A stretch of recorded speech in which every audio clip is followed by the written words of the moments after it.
Hey guys, welcome to another episode. This is number 2 of Preserving Condition.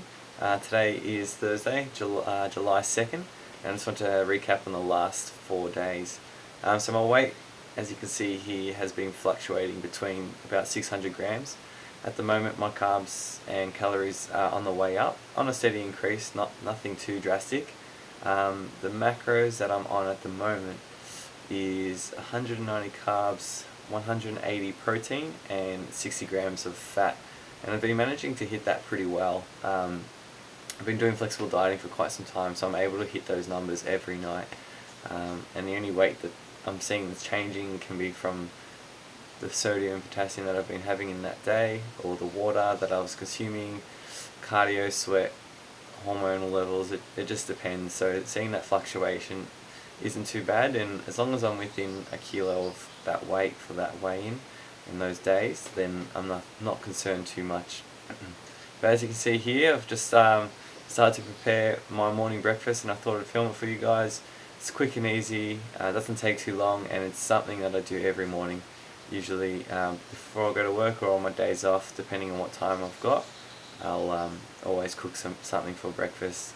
So as you can see here, the foods that I'm having, I've got 2 whole eggs, 2 egg whites, I've got some ham, Cholula hot sauce on that with a barley wrap, and I've got a coffee with 100 mils of low fat skim milk.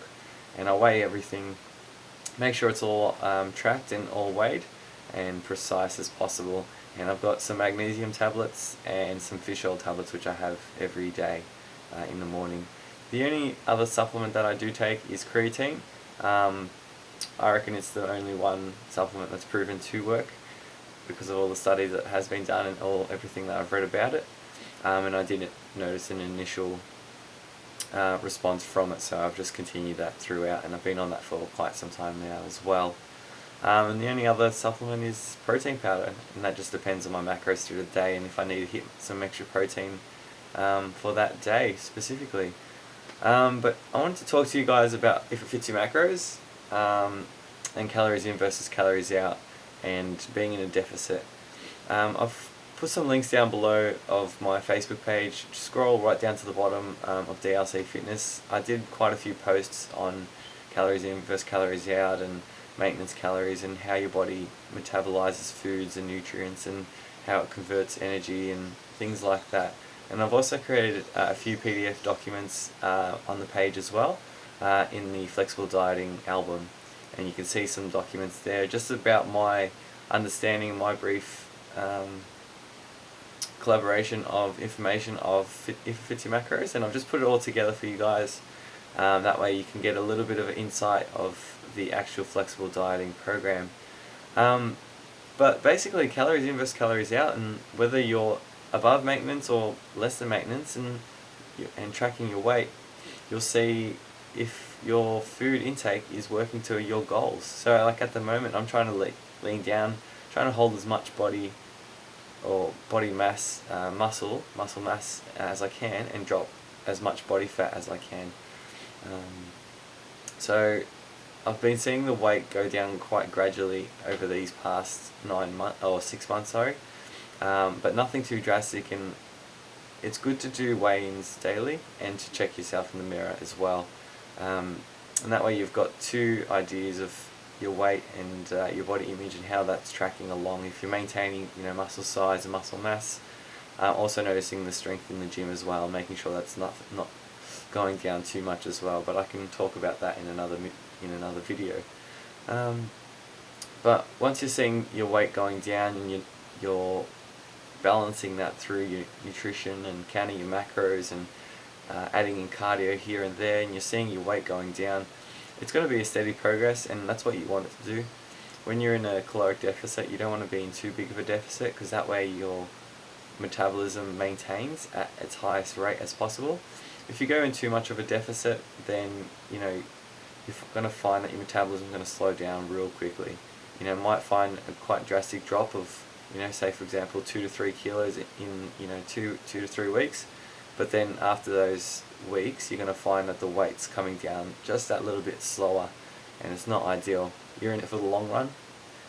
You've got a date set in mind, so you want to get down to a specific weight or specific body fat percentage by a certain date. So you want it to be, a marathon and not a sprint. So, gradual decreases, being below deficit by only, 200 to 300 calories at a time, and, increasing that slowly, week by week, and not always just doing it by nutrition, but by slowly adding in cardio and nutrition, and, bouncing back and forth, because you don't want to be able to be, you want to be eating foods to maintain muscle size and muscle strength and recover from your gym sessions, so you can get back in the gym and keep that intensity high, keep your energy levels up. So I'll put some links down below of the page. Check it out. Be sure to leave a like if you haven't on the Facebook page. And now I've got some gym footage for you guys over these days. I recorded some abs for you guys, and I'll do a bit of a voiceover for that and what I do for my abs, and also my arm routine. So check it out, stay tuned, and I'll see you in the next clip. So my ab training, what I've been doing for my abs. So I've been training my abs about 3 to 4 times a week at the moment. I feel like they're important to hit during a cut, especially when you can start to feel them and see them a bit more. Getting those contractions is very important. So I've started off here with some cable crunches. Just get a moderate weight on that, just aiming for about 12 to 15 reps, just keeping it high volume and trying to just burn those muscles out. I then move on to some obliques, these wood choppers. It's very important to keep your hips and your lower body intact or in line, and try not to move it too much, and just get that nice twisting motion and contraction in your top half, and squeezing in each twist, and making sure to squeeze those abs and obliques. What I have been doing is breathing out on each contraction of abs. It just moves your diaphragm up, leaving more room for your abdominals to contract, and that way you can hit them a bit harder, and make sure to get that full contraction and full range of motion. And then I've moved on to some lower legs. So I did 4 rounds of this and just repeated that each time. So my arms training at the moment is consisting of 4 supersets, 4 rounds each, and just keeping it high volume. At the moment I've been starting off with a bicep movement, just these alternating curls, 1 arm at a time, just getting that full contraction, full squeeze, and then I'll move straight into a tricep movement. So I'll superset this straight away, and here I like to do these push downs, tricep push downs, either using a bar, straight bar, or V bar.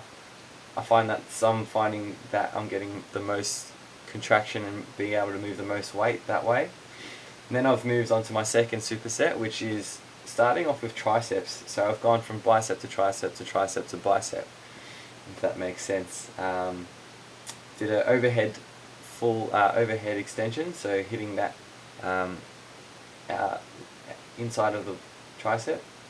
And then I move on to these hammer curls, just to work on the peak and just attacking the bicep at different angles. So you can see here I'm doing some overhand grip for the biceps, and just helping on building up that brachialis as well in the bicep.